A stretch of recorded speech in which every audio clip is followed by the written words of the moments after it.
자신을 미국 유명 의대를 나온 성형외과 원장이라고 소개하며 서울 강남 일대에서 활동해온 70대 남성이 붙잡혔습니다.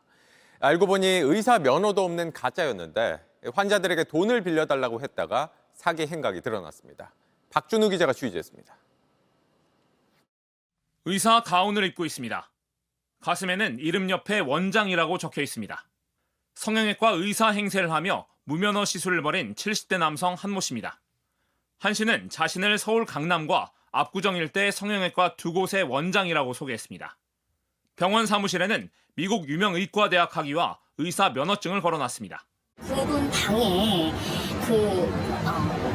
의과대 그런 의학박사 그런 서티피켓 그런 것들이 졸업증 같은 것들이 있었어요. 여기서 환자를 만나 상담을 하고 직접 필러와 지방분해 주사를 놓는 등 시술도 했습니다. 한 사람당 3회 시술해가지고 660만 원. 필러랑 다 해서. 서류 가방에 주사기와 약품을 들고 다니며 왕진 시술을 다니기도 했습니다. 한 씨에게 시술을 받으러 미국에서 온 이들도 있었습니다. 외국에서 손님이 오는데 실제로 호텔에 그 손님이 숙박하면서 그분한테 수술을 받으셨어요. 안면 거상처럼 칼을 좀 대는? 이렇게 수개월 동안 병원을 옮겨다니며 의사 행세를 했습니다. 하지만 친분이 쌓인 고객들에게 돈을 빌려달라고 접근하면서 들통났습니다. 미얀마의 병원을 준공 중인데 저한테 돈을 빌려달라고 그러면서부터 제가 의심을 하면서 그 사람 정보를 찾아봤죠. 결국 피해자들은 한 씨를 지난해 11월 경찰에 고소했습니다. 한 씨는 처음엔 범행을 극구 부인했습니다. 나는 원장이고 미국에 있는 손님들이 한국에 있다고 오니까는. 하지만 피해자들끼리 나눈 카톡 대화 등에서 정황이 드러나자 모든 걸 털어놨습니다. 경찰은 지난 4월 한 씨를 보건범죄 단속에 관한 특별법 위반 혐의로 검찰에 넘겼습니다. JTBC 박준우입니다. 이 가짜 성형외과 원장은 과거 미국에서 의사 행사를 하다 처벌을 받았는데 한국에서도 똑같은 사기 행각을 벌였습니다. 성형외과에서 일하며 원장 행세를 하는 식으로 피해자들을 속였는데 병원 측은 자신들도 몰랐다고 주장합니다. 계속해서 박준우 기자입니다. 한 씨는 미국 한인 사회에서도 알려진 사기꾼이었습니다. 불법 시술과 사기 결혼 등으로 체포돼 교도소에서 복역했던 겁니다. 미국에선 한 씨에게 시술을 받고 피부 괴사를 겪은 환자도 있었습니다. 가정을 방문해서 주사를 놔주고 있고요. 네. 주사 부작용도 마찬가지. 시술 피해도 시술에 대한 부작용도 굉장히 많이 생기고 있습니다. 성형외과 측은 한 씨가 이런 사기 행각을 벌이고 다닌지 몰랐다고 해명했습니다. 6개월인가 있었는데 환자 소개시키는 뿐이었지 정식 직원은 들을 생각이 없었고요. 어디 외상한테 피해를 당했어. 한 씨를 의사로 정식 고용한 적도 급여를 준 적도 없다는 겁니다. 일은 안 했어. 내가 이 사람을 보고 바로 문제가 있는 걸 알아가지고 병원을 밖에서 파고 다니는 거 아니에요. 감시할 수도 없는 거지. 지금까지 병원 한 곳은 무혐의 처분을 받았고 다른 한 곳은 참고인 조사를 받았습니다. 하지만 피해자들은 분통을 터뜨립니다. 가운을 입고 그 층에 왔다 갔다 했을 거 아니에요. 자기는 그 가운을 입으라고 한 적도 없고 본 적도 없다고 발뺌을 하더라고요. 일부 부작용도 있었지만 환불 등 제대로 된 조치도 없었다고 했습니다.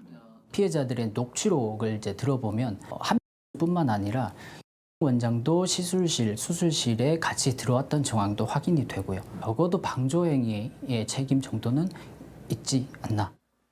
피해자들은 보상을 받기 위해 소송 등 힘든 싸움을 벌여야 할 수밖에 없습니다. JTBC 박준호입니다. 병원을 선택하기 전 가장 먼저 살펴보게 되는 의사 이력서. 이력서를 보고 안심했는데 알고 보니 이 이력서가 모두 가짜였다면 어떨 것 같으신가요? 전국 각지에서 정형외과 전문의로 활동한 정모 씨의 소개글입니다. 눈에 띄는 이력들이 빼곡히 나열되어 있는데요. 의학 석사를 마치고 외래 교수를 했고 해군병원에 연수를 가거나 소방서장으로부터 위촉장도 받았습니다. 주전공은 관절 질환과 인공관절 치환술입니다. 그런데 알고 보니 이 서류들 모두 위조 문서였습니다.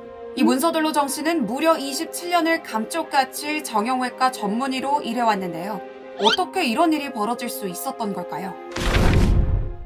정 씨는 1993년 의대를 졸업했지만 국가고시에 불합격했습니다. 의료 행위를 하려면 의사 면허증이 필요한데 이걸 따지 못한 겁니다. 결국 1995년부터 가짜 면허증을 만들고 전국을 돌아다니면서 의사 일을 시작합니다. 정 씨가 3개월 동안 일한 병원에 가봤습니다. 저희도 어떻게 보면 피해자인데 저희 병원 이렇게 뭐 무단으로 취재를 오시고 하면 안 되시죠. 병원 측은 자신들도 피해자라고 설명합니다. 정 씨가 실제로 의대를 졸업한 만큼 이런 사실을 몰랐다는 겁니다. 그러니까 저희는 좀 이상하니까 면허를 안 내니까 계속 서류를 달라고 하니까 그냥 연락도 안 되고 사라진 걸로 저는. 그런데도 정 씨가 병원에서 일할 수 있었던 건 미등록 고용의사로 채용됐기 때문인데요. 검찰 조사 결과 병원들이 고용보험 비용 등을 아끼기 위해 정 씨를 미등록 형태로 고용하면서 가짜 의사 행세가 가능해졌던 겁니다. 정 씨는 병원장 명의로 전자의무기로 코드를 부여받고 환자를 진료해왔다고 합니다. 무면허로 수술하다 의료사고를 내고 피해자와 합의한 정황도 드러났는데요. 이 가짜 의사 행세는 한 병원 직원의 신고로 막을 내리게 됩니다. 검찰은 이렇게 전국 60곳이 넘는 병원에서 의사 면허증을 위조해 의료행위를 한 혐의로 정 씨를 지난 2일 구속 기소했는데요. 확인 없이 정 씨를 채용한 병원 관계자 9명도 함께 재판에 넘겼습니다. 정 씨의 과감한 범행 어떻게 가능했을까요? 제도적 허점이 컸습니다.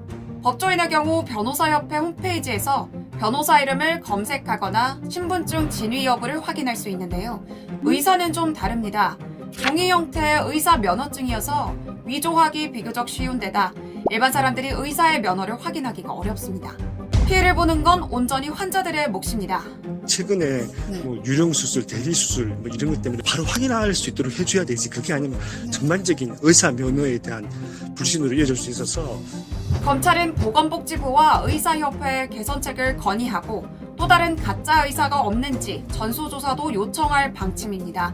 의사협회 측도 논의를 이어나가겠다는 입장입니다.